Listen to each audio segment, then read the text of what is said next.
नमस्कार, माझं नाव आहे सोनाली आणि माझं चॅनल अंदाज आपला मध्ये तुमचं खूप सारं स्वागत। तर आज आपण बघणार आहोत तडकेवाली दही आलूची रेसिपी।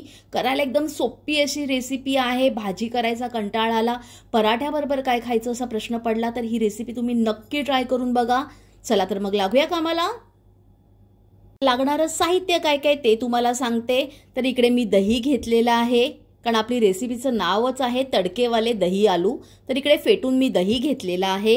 त्या दह्यामध्ये आपल्याला ॲड करायचा आहे कांदा, त्याच्यानंतर बटाटा।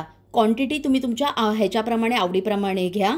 तसंच आपल्याला तडका द्यायचा आहे, त्यामुळे इकडे मी तूप घेतलेला आहे, तुम्ही तेलाचा देखील वापर करू शकता।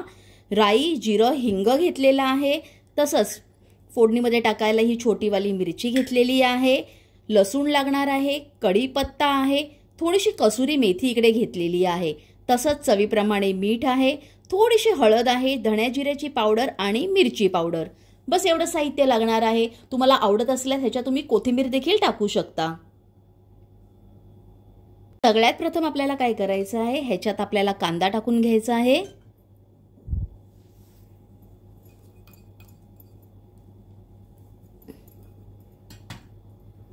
तसाच हा उकडलेला बटाटा आहे। मगाशी सांगायचं राहिलं, बटाटा फक्त मी बोलली, तर हा उकडून घेतलेला बटाटा आहे। ह्याला आपण व्यवस्थित मिक्स करूया आणि तडक्याची तयारी करूया।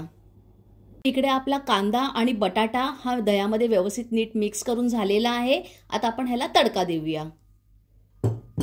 गॅसवर मी फोडणीचं भांडं हे ठेवलेलं आहे। गॅसची फ्लेम ही स्लो आहे। तर सगळ्यात प्रथम आपल्याला काय करायचं आहे, लसूण आपल्याला चांगला ह्याला परतवून घ्यायचं आहे। हे बघा,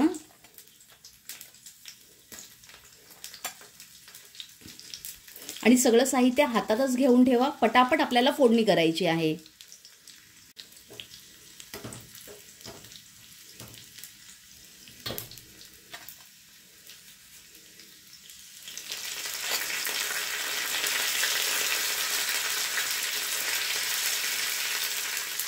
लसूण आपला मस्त फ्राय झालेला आहे। आता आपण काय करूया, राई, जिरं, हिंग टाकून घेऊया। हे तडतडल्यानंतर लगेच आपल्याला मिरची टाकायची आहे। गॅसची फ्लेम बंद करते, कारण तूप व्यवस्थित गरम झालेलं आहे।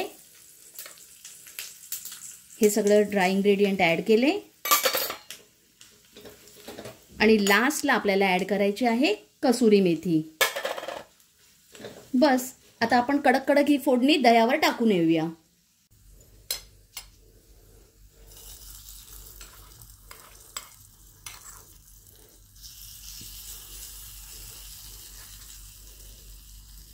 तर मस्त इकडे आपण दही आलूवर ह्याला तडका दिलेला आहे। तिखट चमचमीत अशी रेसिपी ही बनते।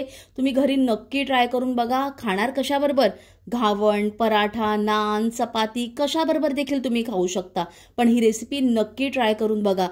खाताना फक्त काय करायचं आहे, हा जो आपण दिलेला तडका आहे हा व्यवस्थित मिक्स करायचा आहे आणि मग ह्याचा तुम्ही आस्वाद घ्यायचा आहे। रेसिपी आवडल्यास एक लाईक तर कराच, पण आपल्या फ्रेंड्स आणि रिलेटिव्स बरोबर हा व्हिडिओ शेअर करायला विसरू नका। तसंच आजपर्यंत माझ्या चॅनलला सबस्क्राईब केलं नसेल तर प्लीज करा। धन्यवाद।